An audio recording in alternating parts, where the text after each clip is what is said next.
For the hunt team, filming a Nile crocodile capturing a wildebeest would require the same skill, patience and reactions as the 5-metre reptile.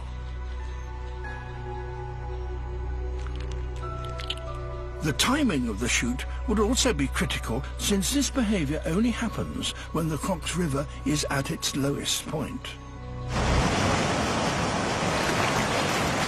But things get off to the worst possible start. The river in flood in the middle of the dry season. What we hoped for was that the Grumeti River would be just a series of pools full of crocodiles. They're probably scattered over 30 or 40 miles of river. So we've got to wait for two things. We've got to wait for the crocs to bunch up, and we've got to wait for the wildebeest to come. As well as Mark, this small crew includes son Jacka and camerawoman and wife Vicky. Are you keeping watch? I am. I'm watching my son and my husband at a very deep, muddy river with lots of crocodiles. You could lose a large part of your family here, couldn't you, if you're not careful? Basically, half of us could be wiped. These crocs hunt by stealth, and they can sneak up in this dark, murky water, right to the edge of the bank. So the golden rule of filming here is to be 1 metre from the water.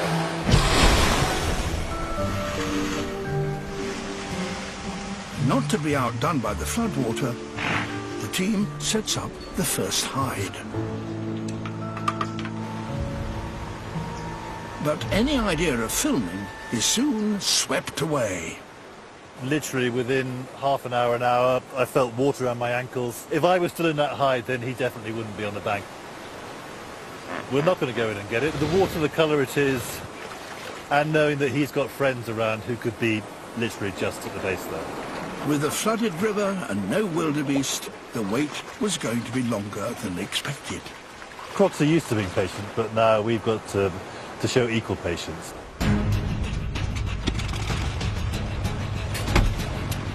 Leaving the raging river, the team go in search of the migrating wildebeest to see just how far they are from the Grumeti. I think we should go over the other side of the hill to get a sense of the number. Oh, should be up here. Do you want to take control? Yeah, I'll take control. It's some time before they find the wildebeest on the Serengeti's vast plains. Loads there. Loads? Yeah, spread all the way across the okay. plains. Fantastic. How far are we? 70 miles.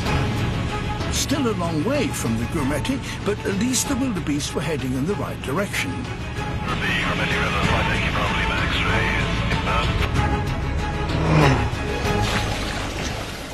Wildebeest are still a long way away, but in the meantime, we can hopefully pick up these intimate moments with these really huge crocs. Finding the biggest and most dominant croc would be key to the team's success. Only the top croc would be powerful enough to grab a wildebeest. To find their star, Mark and Vicky would need to look out for territorial behaviour. Today is sunny and it's early in the morning. I'm full of hope.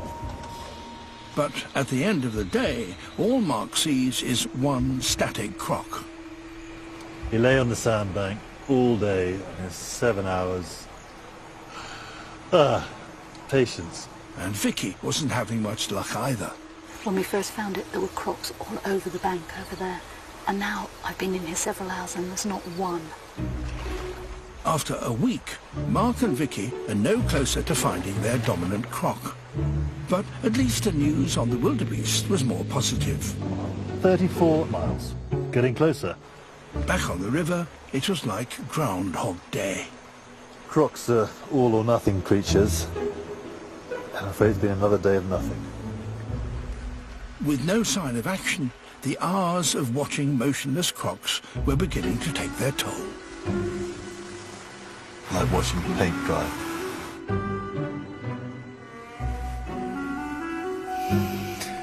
Well, that was useless. Utterly useless. Crocs just didn't come.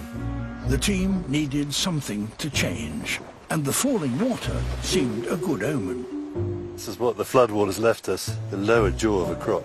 And look at that, I mean, it's heavy. This has come from a croc who must be at least 5 meters. And they're down there. Don't step too close to the water, sweetheart. I got too excited by the door. And with the water dropping, excitement was finally rising among the crocs.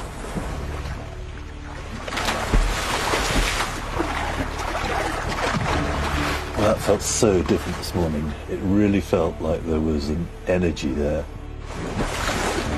that hasn't been there for weeks. And it isn't long before the team find their dominant croc. And the big territorial male who we hope will do most of the hunting has been very active this morning. He's been displaying, really patrolling this stretch. With a big croc to focus on, all they needed now were the wildebeest. Mark and Vicky take to the skies to check on their progress. Look right as far as you can see. The crocs might actually get a meal. That's great, Vic. The wildebeest were at last less than a day away from the grumetti.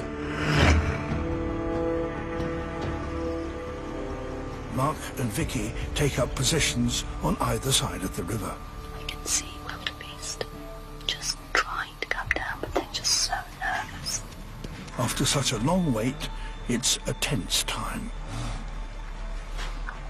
Success for crew and croc will depend on split-second reactions.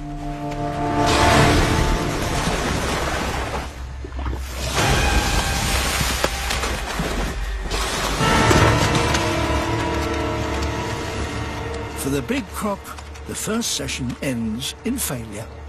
It's very easy to have empathy for the animals that are being hunted, but I have to say that in this instance, my sympathies are all with the crocs. We've just seen how over the past month they've had nothing to eat at all, and that's been what they've experienced for the last year. And it's a few days before the wildebeest return. It's 12 o'clock. Very hot. And I can hear the wildebeest again.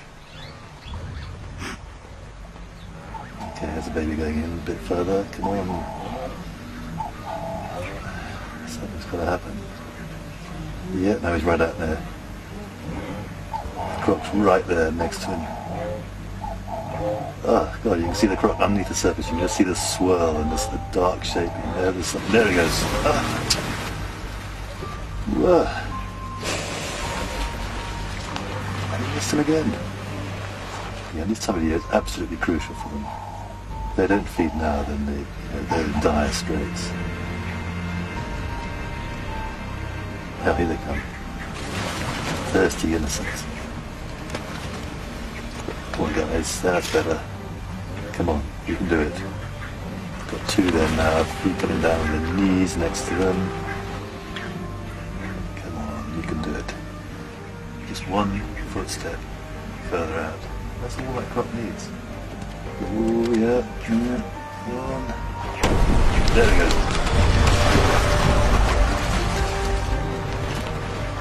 Well, that was amazing. I mean, it suddenly happened.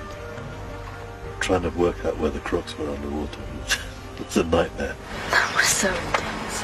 1 minute there was nothing here. The next minute the bank was covered in wildebeest. And then I was taken. But I got